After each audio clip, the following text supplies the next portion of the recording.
Kembali lagi bersama saya Abu Najma. Kita lanjutkan ya teman-teman. Ya, di video yang pertama saya sudah menjelaskan bagaimana mekanisme terbentuknya tall T wave atau gelombang T yang tinggi atau hiperakut T dan gelombang T inverted atau T negatif pada kasus iskemi. Nah, pada video yang kedua ini saya akan menjelaskan bagaimana sih mekanisme terbentuknya ST segmen depresi dan ST segmen elevasi pada kasus iskemi. Sebelum Pak Abu menjelaskan semuanya, kembali Pak Abu mengajak untuk mengingat lagi materi tentang elektrofisiologi jantung. Bagi teman-teman yang belum pernah belajar, sebaiknya belajar dulu ya, supaya tidak gagal paham dalam menyimak apa yang Pak Abu sampaikan ya. Mangga mau gabung di kelasnya Pak Abu juga silahkan, welcome. Oke. Nah, dalam materi elektrofisiologi jantung pernah Pak Abu jelaskan bahwa pada satu sel otot jantung proses action potensial dibagi menjadi 5 fase. Masih ingat nggak? Apa saja? Fase 0, fase 1, fase 2, fase 3, dan fase 4. Tolong jangan dilupakan. Simple kan? Nah, ini kan hanya mengingatkan lagi biar teman-teman apa namanya yang sudah mulai lupa jadi ingat ya. Silakan dibuka lagi nantinya ya kita. Nah, jadi teman-teman untuk melihat bagaimana mekanisme terbentuknya ST segmen atau ST depresi, teman-teman boleh menggunakan salah satu dari 2 kacamata. Salah satu dari 2 kacamata. Apa itu Pak Abu? Sebentar ya, Pak Abu izin share slide-nya.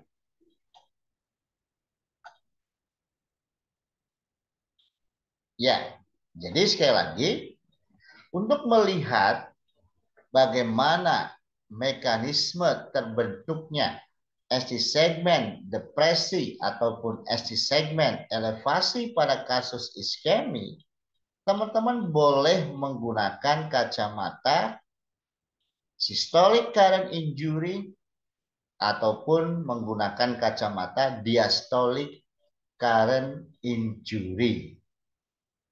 Jelas teman-teman? Nah, pada video yang kedua ini mungkin Pak Bu hanya menjelaskan kacamata systolic current injury untuk melihat bagaimana mekanisme terbentuknya ST segmen ataupun ST segmen yang depresi ataupun ST segmen yang elevasi. Nah, tapi perlu teman-teman ketahui ya bahwa kalau teman-teman memilih menggunakan kacamata systolic current injury, teman-teman fokus saja pada fase 2. Di mana kita tahu bahwa fase 2 ini akan menghasilkan gambar EKG yaitu ST segmen. Ya enggak? Fokus itu saja di fase 2. Tapi kalau teman-teman menggunakan kacamata diastolic current injury untuk melihat mekanisme terbentuknya ST segmen depresi ataupun ST segmen elevasi, teman-teman fokus saja pada fase 4.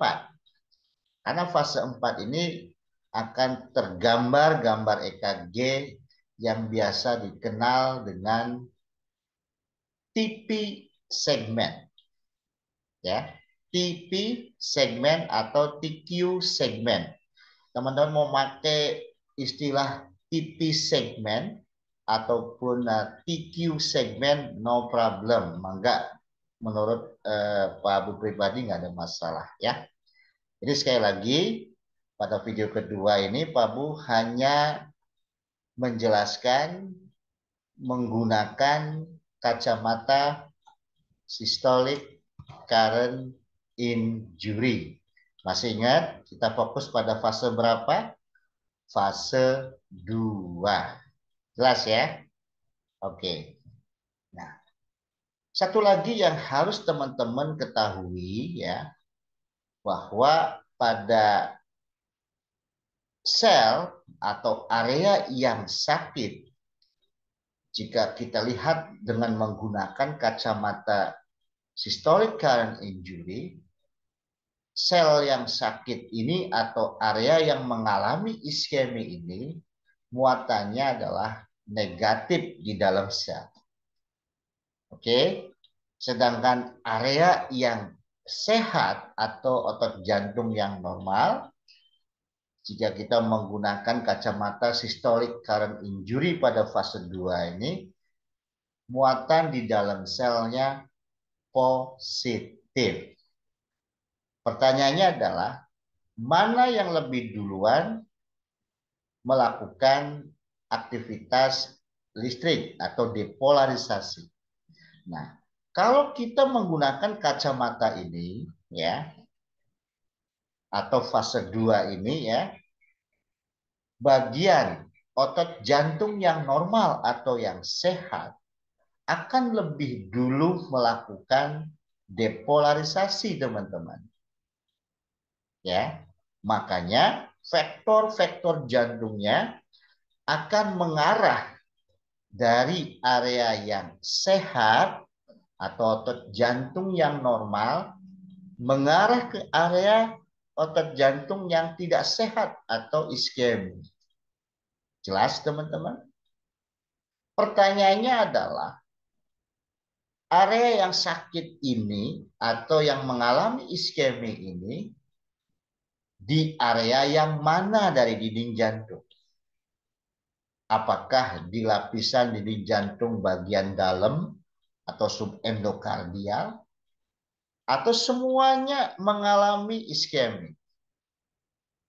Dari endokardium sampai ke epikardium mengalami iskemi, atau bahasa kerennya transmural iskemi. Ya, nah, kita bahas satu persatu. Misalkan yang iskeminya itu di area bagian dalam subendokardial.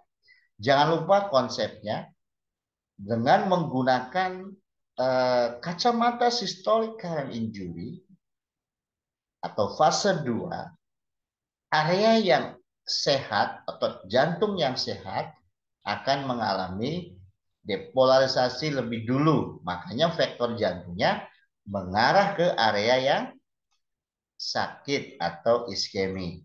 Perhatikan gambarnya. Nah, ini dia. Nah, kelihatan ya kursornya, teman-teman.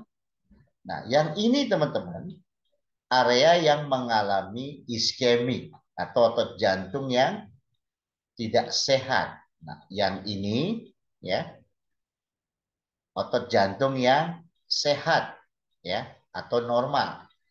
Nah, yang ini adalah elektroda positif.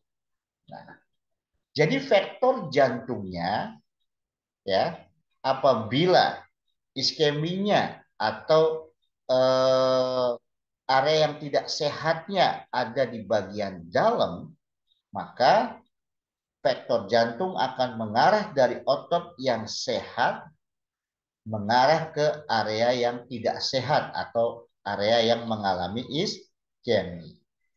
Jadi, teman-teman, siapapun elektroda yang ada di area ini akan ditinggalkan. Ya enggak? Akan dijauhi oleh vektor jantung. Oke, makanya pada apa namanya?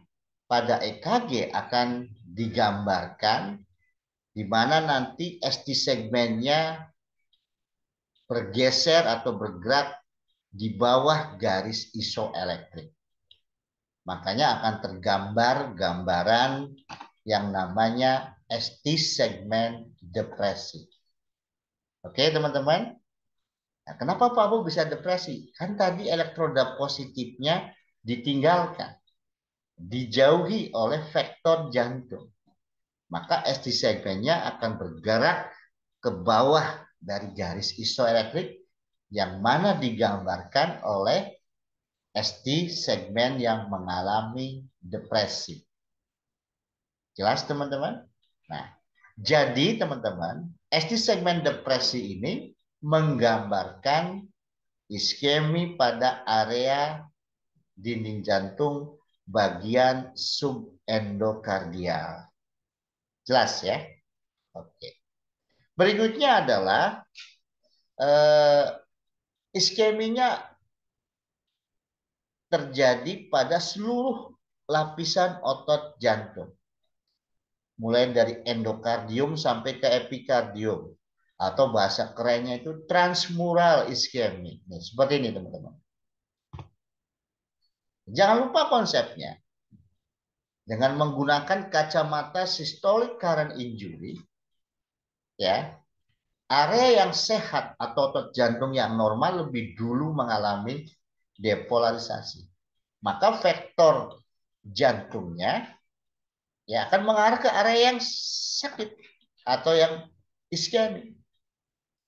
Maka siapapun elektroda positifnya yang ada di area ini akan dituju atau searah.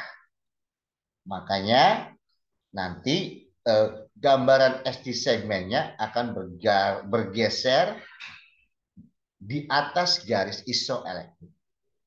Oke?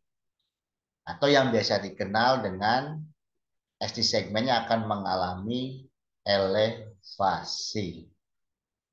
Jadi teman-teman, gambaran ST segmen elevasi ini menggambarkan bahwa iskeminya itu terjadi di seluruh lapisan dinding jantung. Dari mulai endokardium sampai epikardium atau transmural iskemi. Ya, saya rasa itu saja teman-teman untuk video kedua.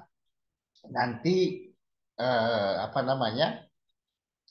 Yang diastolic current injury akan Babu jelaskan di video yang ketiga. Oke, sampai ketemu di video ketiga.